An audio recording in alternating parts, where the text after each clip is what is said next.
Intro. Good morning, Stoics. All know that the first few hours of our day set the tone for everything that follows. Imagine waking up with purpose, clarity, and focus. This is exactly what the Stoics taught us. They didn't just leave us with abstract philosophy, they offered practical methods to enhance our daily lives. Today, we're going to dive into 5 Stoic practices you can integrate into your morning routine to not only jumpstart your day, but also align your mind with Stoic values of wisdom, resilience, and virtue. By the end of this, you'll have a morning routine that will prepare you for anything life throws your way. Point 1. Embrace the morning with gratitude and perspective. The first practice is about embracing the day with gratitude and a Stoic perspective. On the challenges ahead, as soon as you wake up, take a few moments to pause and appreciate the fact that you have a new day ahead of you. The Stoic philosopher Epictetus reminds us that we are not given a good day, we must make it so. The Stoics understood that life doesn't owe us anything. Every day is a gift that we must take hold of with both hands. So, before even reaching for your phone or rushing into the day, take a minute to reflect on 3 things you're grateful for. It can be something simple like having a warm bed or the ability to make choices in your life.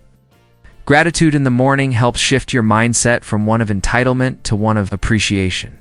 But gratitude doesn't stop there. The Stoics also practiced preparing for adversity. You've heard the phrase, expect the best, prepare for the worst. But the Stoics took it a step further. They didn't just expect the worst, they welcomed it with open arms.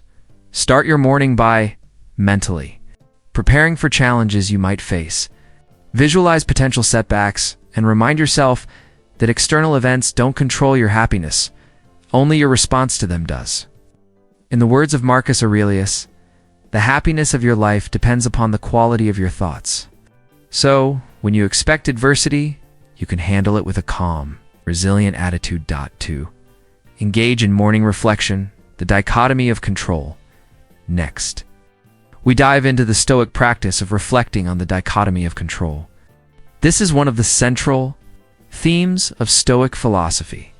The Stoics understood that there are things within our control and things outside of our control. And the key to peace is knowing the difference. As soon as you wake up and get settled, take a few minutes to reflect on what's within your control today and what isn't. Write them down if it helps. What is within your control? Your thoughts, your actions, your attitude, your responses. What is not within your control? Other people's actions, the weather, the past, and the future. By identifying these distinctions first thing in the morning, you immediately free yourself from unnecessary worries. If something is outside of your control, let it go. Simply not worth your energy. You can even do this as a daily journaling practice. Write down your plans, your thoughts, and your intentions, but also make a note of things that are outside of your control. This daily reminder helps you remain calm when the inevitable challenges of the day arise. 3. Physical exercise. Strengthen the body, strengthen the mind. The Stoics were not just concerned with mental discipline, but physical discipline as well. They believed that a strong body leads to a strong mind. So, it's essential to include physical exercise in your morning routine. Now, don't worry, you don't need to train like an Olympian.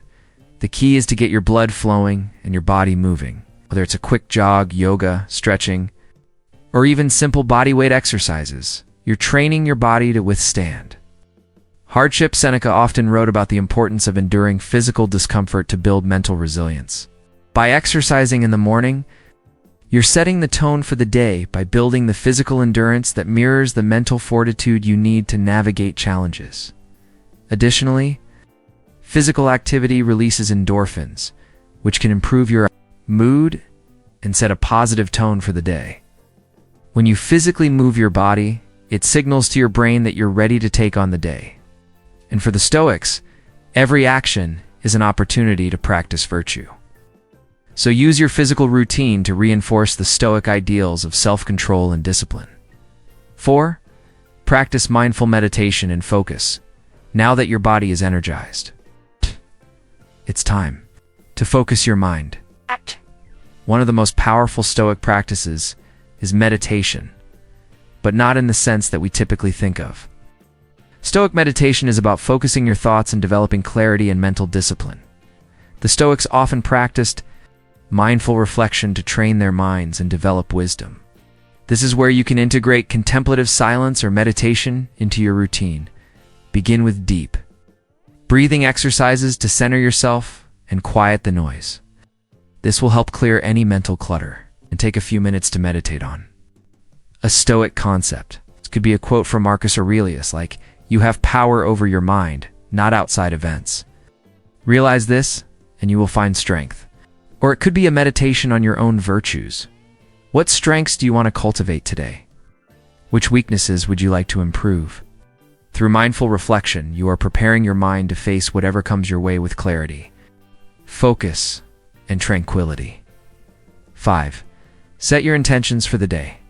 Virtue over success. The final morning practice is about setting your intentions for the day with a Stoic focus on virtue over external success. The Stoics believe that virtue living in accordance with reason, wisdom, courage, justice, and temperance is the only true good. Everything else is indifferent.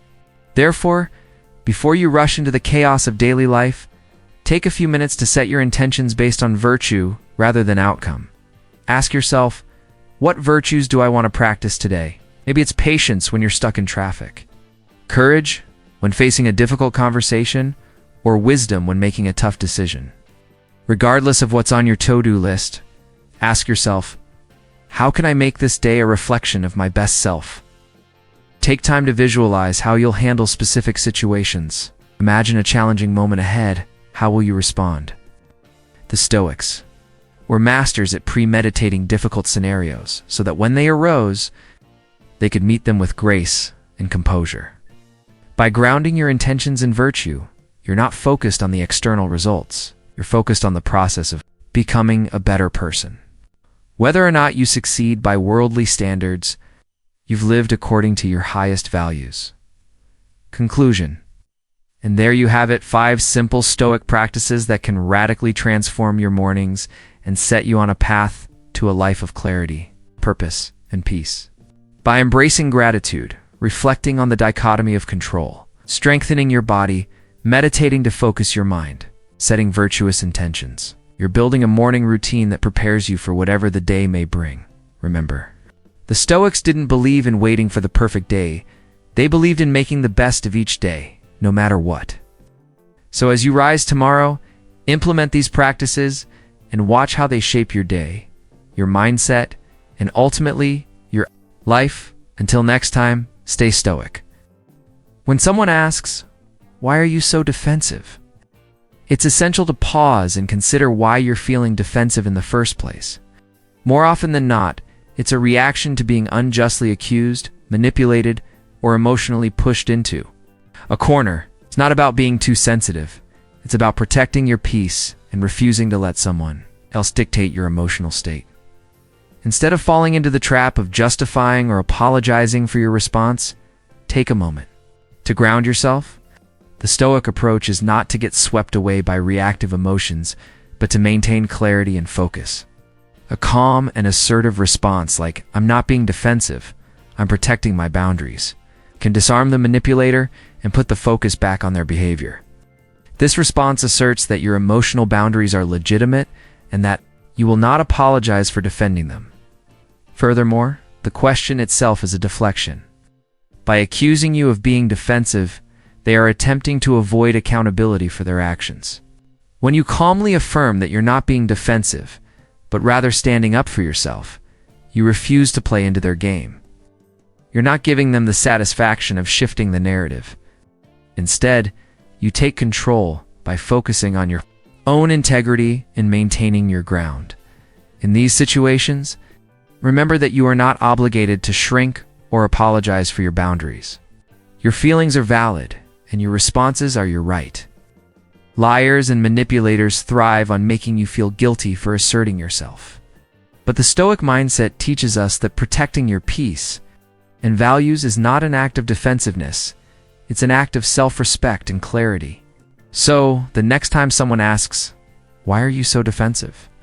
calmly respond with conviction, and remain anchored in your truth. Point 8. Don't you trust me? The demand for blind faith. The question, don't you trust me, is a manipulative strategy designed to pressure you into disregarding your doubts and suspicions, and instead place blind trust in the manipulator. At first glance, it might seem like an innocent query. Perhaps they're genuinely asking for reassurance or wanting to solidify the relationship. But in truth, this question is often asked by someone who is attempting to control you or hide their true intentions. It's a demand for unquestioning faith, without any action or evidence to support it. When someone asks, "Don't you trust me?" they are trying to shut down your curiosity, intuition, and critical thinking. They want you to stop asking questions, to silence your instincts, and simply accept what they're telling you as the truth, regardless of whether or not it aligns with your own observations or experience. The manipulator is seeking to shut down any skepticism or caution by making you feel guilty for questioning their integrity. They are not seeking to prove their trustworthiness. They are seeking to manipulate you into accepting their version of reality, without considering your own judgment. In Stoicism, trust is never given, blindly it is earned, through consistent actions and honesty. It is impossible for a man to learn what he thinks he already knows. This means that the manipulator is asking you to ignore your own logic, your ability to assess the situation and the reality of the circumstances. By demanding trust, they are trying to bypass the need for transparency or accountability, rather than accepting this demand for blind faith. The Stoic approach is to observe the situation objectively and detach yourself from the emotional pressure. To comply, the Stoic virtue of apatheia, or calm detachment, teaches us to respond to manipulation with clarity, not with emotional reaction. If someone asks, "Don't you trust me?" it's crucial not to let guilt or insecurity force you into a yes answer. Instead, apply your rational judgment and ask yourself if this person has earned your trust. A firm yet composed response might be, "Trust is earned through actions, not just words. Are you asking me to ignore my judgment?" This response shifts the focus back to the actions of the manipulator. Trust isn't something to be demanded. It's something to be earned over time by demonstrating integrity and consistency, by asking them to consider how their actions have built or failed to build trust. You put the responsibility back on them, not on your own emotional reactions. The manipulator may respond defensively, or they might try to make you feel guilty for questioning them. But the Stoic mindset reminds us that emotional manipulation is a game meant to break our clarity. By remaining calm and logical, you create a boundary that protects your peace and your judgment. You don't owe anyone blind trust, especially when their behavior hasn't earned it. The lesson here is simple. Trust must be earned through consistent actions, honesty, and integrity.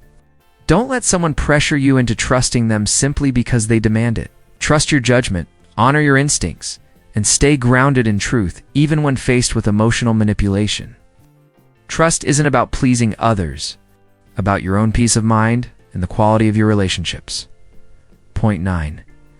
What are you trying to say? The manipulative redirection. This question is a classic tactic used by manipulators to deflect the conversation away from their own actions and shift the focus onto you. It's not an attempt to seek clarification or better understand your perspective. It's a strategy to confuse and put you on the defensive. The manipulator is trying to make you feel uncertain about what you're saying, forcing you to explain yourself in a way that diverts attention from the issue at hand. Instead of addressing the manipulator's behavior or the truth you're trying to uncover, you're now stuck justifying your words and trying to explain yourself, which is exactly what they want. When someone asks, "What are you trying to say?" they are essentially trying to trap you in a loop of uncertainty. This question creates confusion, making you question if you were clear enough or if you're misinterpreting the situation. It's designed to make you doubt your own clarity, causing you to second-guess your statements and lose focus on the primary issue. By redirecting the conversation, the manipulator avoids answering difficult questions and sidesteps accountability for their actions.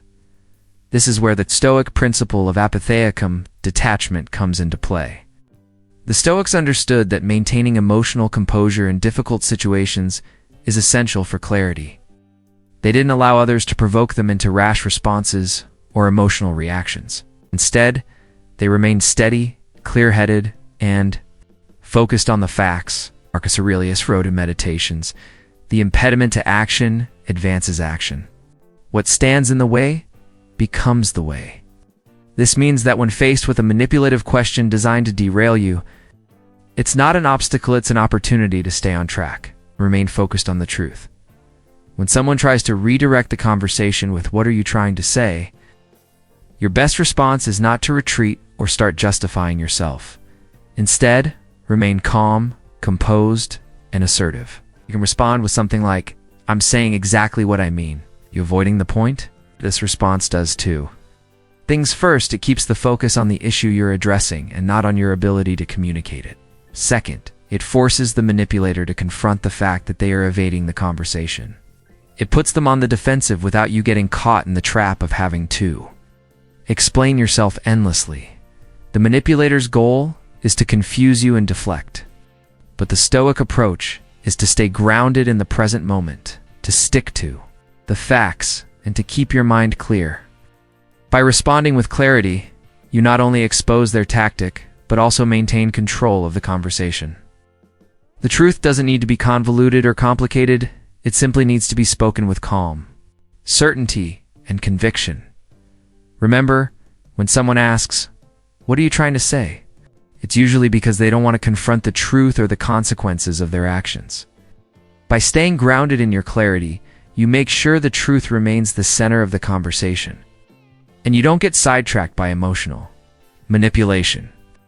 The Stoics didn't get lost in unnecessary explanations. They stayed focused on the reality of the situation and responded with unwavering confidence. You can do the same.